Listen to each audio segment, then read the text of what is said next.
قرآن چیخ چیخ کے کہہ رہا ہے کہ جو نماز نہیں پڑھتا وہ پاکستان کے شناختی کارڈ میں مسلمان ہے، اللہ کے ہاں وہ مسلمان نہیں ہے۔ صحیح مسلم میں یہ حدیث لکھی رہ گئی 246 کہ بندے کے کفر اور ایمان، شرک اور اسلام کے درمیان فرق ہی نماز ہے۔ یہ حدیث مسلم میں ہی لکھی رہ گئی کہ ابن مسعود رضی اللہ تعالیٰ عنہ کہتے ہیں کہ جماعت کے ساتھ نماز پڑھنا یہ سنت خدا ہے، یہ تمہارے نبی کی وہ سنت ہے جو اللہ نے انہیں عطا کی، اگر اسے چھوڑ دو گے تو برباد ہو جاؤ گے۔ رسول اللہ کے زمانے میں اگر کوئی بیمار بھی ہوتا اور 2 بندوں کے سہارے مسجد میں آ کے نماز پڑھ سکتا تو اس کی کوشش ہوتی کہ میں مسجد میں جماعت سے نماز پڑھوں، کہیں مجھے منافق نہ شمار کر لیا جائے۔ جماعت چھوڑنے پر رسول اللہ کے زمانے میں سمجھا جاتا تھا صلی اللہ علیہ وآلہ وسلم کہ بندہ منافق ہے۔ صحابہ کرام کو، اہل بیت کو کب معلوم تھا کہ ایسی امت بھی آنے والی ہے جو آپ سے بڑا عشق رسول ہونے کا دعویٰ کرے گی اور نماز ایک نہیں پڑھے گی؟ تو وہ کہتے یار یہ تو بڑا آسان اسلام ہے۔ تو یہ حدیثیں تو مسلم شریف میں لکھی رہ گئی، پریکٹیکلی کس نے عمل کیا اس کے اوپر؟ یہ حدیث ترمذی میں لکھی رہ گئی کہ ہمارا اور منافقین کا عہد نماز کی بنیاد پہ ہے، جس نے نماز چھوڑی اس نے کفر کیا۔ یہ صحابہ کرام علیہ رضوان کا فتویٰ ترمذی میں ہی رہ گیا۔ عبداللہ بن شقیق تابعی کہتے ہیں کہ صحابہ کرام علیہ رضوان تارک الصلاح کے سوا کسی کی تکفیر نہیں کرتے تھے، صرف بے نمازی کو وہ کافر سمجھتے تھے، باقیوں کو وہ تمام غلطیوں کے باوجود مسلمان تصور کرتے تھے۔ اندازہ کریں، یہ ترمذی میں لکھا رہ گیا جناب۔ ہاں، ہم جب چیخ چیخ کے یہ باتیں بیان کرتے ہیں، لوگ کہتے ہیں یار یہ کس قسم کی باتیں کر رہے ہیں، یہ کہاں پہ لکھی ہوئی ہیں؟ سرکار کتابوں میں لکھی ہوئی ہیں۔ یہی تو ہم آپ سے کہہ رہے ہیں کہ مرنے سے پہلے اے مسلمان کر لے اس پہ غور، کتابوں کا خدا اور ہے، بابوں کا خدا اور۔ یہ حدیث ابو داؤد میں ہی لکھی رہ گئی کہ بچہ جب 7 سال کا ہو جائے تو اسے نماز کا حکم دو، اور نہ پڑھے 10 سال کی عمر میں اسے سزا بھی دو، اور 10 سال کے بچوں کے بستر بھی الگ کر دو۔ یہ ابو داؤد میں لکھی رہ گئی حدیث۔ عمل کس نے کیا؟ یہ حدیث ابن ماجہ میں لکھی رہ گئی کہ نبی علیہ السلام نے فرمایا اے معاذ، اللہ کے ساتھ شرک نہ کرنا، خواہ تمہارے ٹکڑے ٹکڑے کر دیے جائیں، تمہیں قتل کر دیا جائے، سولی دے دیا جائے، یا آگ میں زندہ جلا دیا جائے، شرک نہ کرنا۔ یہ پہلی نصیحت۔ اسی حدیث میں دوسری نصیحت، نماز نہ چھوڑنا۔ تمہارا اللہ کے ساتھ عہد نماز کی بنیاد پہ ہے، اگر تم نے نماز چھوڑ دی تو اللہ کا ذمہ اٹھ گیا تم سے۔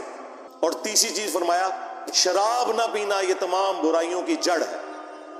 تو یہ حدیثیں تو لکھی رہ گئی سرکار۔ یہ حدیث مسند احمد میں ہی لکھی رہ گئی کہ نبی علیہ السلام نے فرمایا کہ نماز قیامت کے دن نمازی کے لیے دلیل، نجات اور نور ہوگی، اور جو نماز نہیں پڑھتا قیامت کے دن نہ اس کے لیے کوئی دلیل ہوگی اللہ کے حضور بچنے کی، نہ نجات اور نہ کوئی روشنی، نور جو پولیس رات سے گزرنے کے لیے قرآن میں آیا نا، وہ نور۔ اور پھر نبی السلام نے فرمایا کہ بے نمازی کا حشر اسی حدیث میں آتا ہے، فرعون، قارون اور حامان اور امیہ ابن خلف کے ساتھ ہوگا۔ ہاں جی، کچھ بھی ہے تیرے محبوب کی امت سے ہے۔ محبوب تو پہلے ہی بتا گئے ہیں کہ بے نمازی تیرا حشر تو فرعون کے ساتھ ہونا ہے، تیرا حشر قارون کے ساتھ ہونا ہے، امیہ ابن خلف کے ساتھ ہونا ہے۔ اور یہ تو میں آپ کو صرف ایک بات کر رہا ہوں۔ اب اگر میں قرآن کی توحید بیان کرنا شروع کروں تو قرآن کے پہلے صفحے کا ٹیسٹ دنیا کے کروڑوں مسلمان پاس نہیں کر سکتے۔ ایاک نعبد و ایاک نستعین، یہ قرآن میں لکھا رہ گیا۔ ماشاءاللہ فجر کی نماز میں یہ پڑھ کے نکلتا ہے، اور مسجد کے ساتھ جو دربار ہے ریگولرلی حاضری دے کے اس بابے سے بھی مانگ کے گھر آتا ہے۔ تو کیا نماز تو پڑھی؟ تو مسلمان ہے،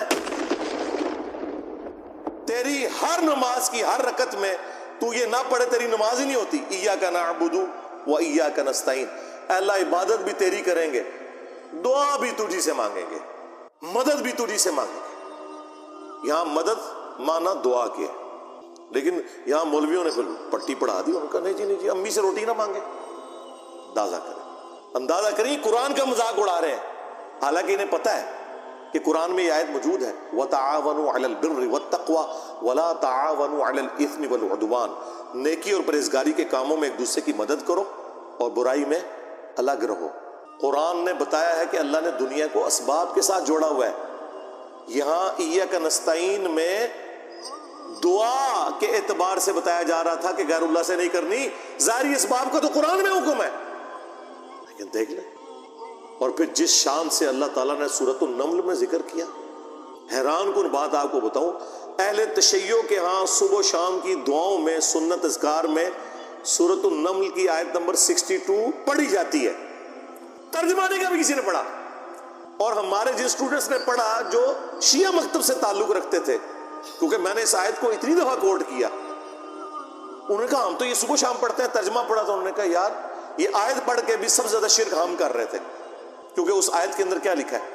اَمَّن يُجِيبُ الْمُضْطَرَّ إِذَا دَعَا، بھلا بتاؤ کون ہے جو تکلیف میں گھرے ہوئے شخص کی فریاد کو سنتا ہے، وَيَكْشِفُ السُّوءَ، اور اس سے اس کی برائی کو، تکلیف کو دور کر دیتا ہے، وَيَجْعَلُكُمْ خُلَفَاءَ الْأَرْضِ، اور تمہیں اگلوں کا خلیفہ کرتا ہے زمین پر، تمہارے ماں باپ کے مرنے کے بعد تم، تمہارے مرنے کے بعد تمہاری اولاد کو.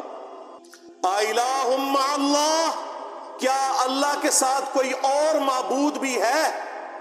قَلِيلًا مَّا تَذَكَّرُونَ، لیکن بہت کم ہی تم نصیحت حاصل کرتے ہو. بالکل صدق اللہ العظیم، بہت کم لوگوں نے نصیحت حاصل کی.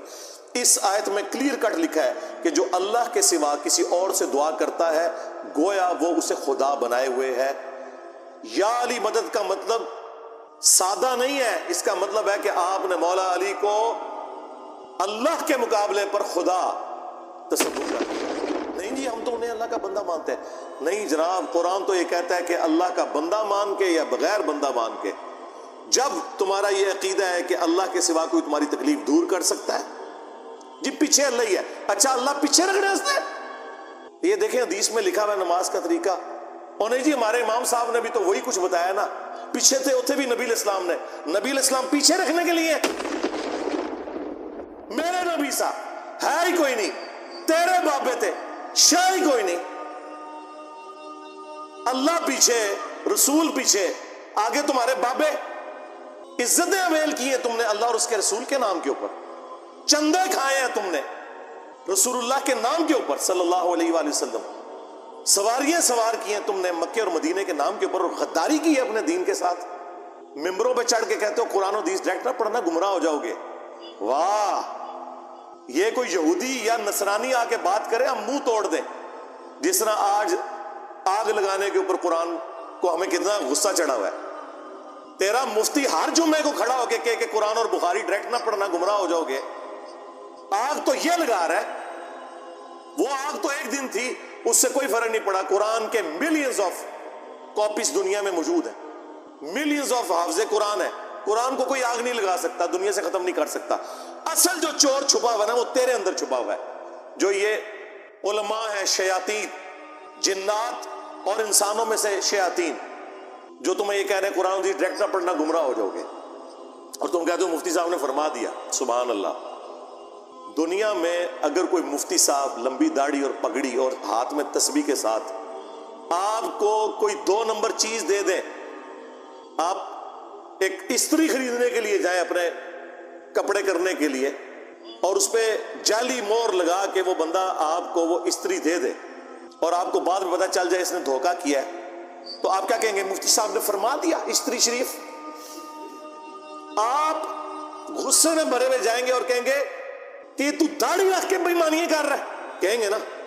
تو یہ داڑھی والے جو مولوی ممبروں پہ چڑھے ہوئے جھوٹ سکھا رہے ہیں آپ کو، ان کو کبھی آپ نے کہا نہیں. آپ فرق دیکھ لیں، جہاں آپ کی دنیا کا نقصان ہوتا ہے نہ آپ کو مفتی کی داڑھی نظر آتی ہے، ہو سکتا ہے آپ جا کے آگ لگا دیں اس کی داڑھی کوئی، لیکن جہاں آپ کا دین کا نقصان ہو رہا ہے آپ کہتے ہیں مفتی صاحب نے فرما دیا. وہاں لاکھ چیختے رہے کہ یار یہ مفتی صاحب آپ کو اپنے بابوں کا دین بتا رہے ہیں، کتابوں میں دین کچھ اور لکھا ہوا ہے، ٹس سے مس نہیں ہوتے. تو یہ قرآن کی توحید کا ٹیسٹ نہیں تھے پاس کر رہے. ایک جاہل سے جاہل مسلمان کو بھی یہ بات سمجھ آنی چاہیے کہ بارش کون برساتا ہے؟ اللہ. ڈیوٹی کس کی ہے؟ فرشتوں کی. کیا ہم بارش فرشتوں سے مانگیں گے یا اللہ سے؟ تو بات ختم ہوگی. جو ڈیوٹیاں لائی ہیں جی بابیاں دیا، وہ چھڑ دے. ڈیوٹیاں لائی ہیں کدھر مر گئے وہ بابے کہ آج ہزاروں ایکڑ کے اوپر یوٹیوب کی جو ہارڈ ڈسک رکھی ہوئی ہے ان کے اوپر رسول اللہ کے خلاف گستاخانہ ویڈیوز رکھی ہوئی ہیں. بابا کدھر مر گئے؟ نگاہ مار کے کیوں نہیں ڈیلیٹ کرواتے؟ وہ بابا جی کہا کرتے تھے نا جی امت مر جائے. امام مالک فرماندے نے کہ حضور دیاں گستاخیاں ہو رہی ہیں اور امت زندہ ہے، بدلہ نہیں لیندی. امام مالک فرماتے تھے پھر امت زندہ کیوں ہے؟ پھر مر جائے ساری، پھر مر جائے ساری. پوری عالم اسلام اس وقت یا تو مر جائے، یا تو مر جائے سارا عالم اسلام، یا پھر حضور کی عزت پر پہ رہتا. بس دو باتوں میں سے ایک بات ہے، بس یا سارا اکٹھا ہو کے مر جائے یا پھر فرانس کو جواب دے. میں نے کہا تھا بابا جی رک جاؤ، صبر کرو، تو آڈے ہوتے کوئی اور شاید اللہ نے چھاڑ دیتی ہے. امت بعد ہی مرے، پہلے تیرے بابے کیوں نہیں مر جاندے بابیا جنہاں دی ڈیوٹیاں سن؟ غوث کتب ابدال، انہوں نے اپنے نبی کا کلمہ نہیں پڑھا ہوا؟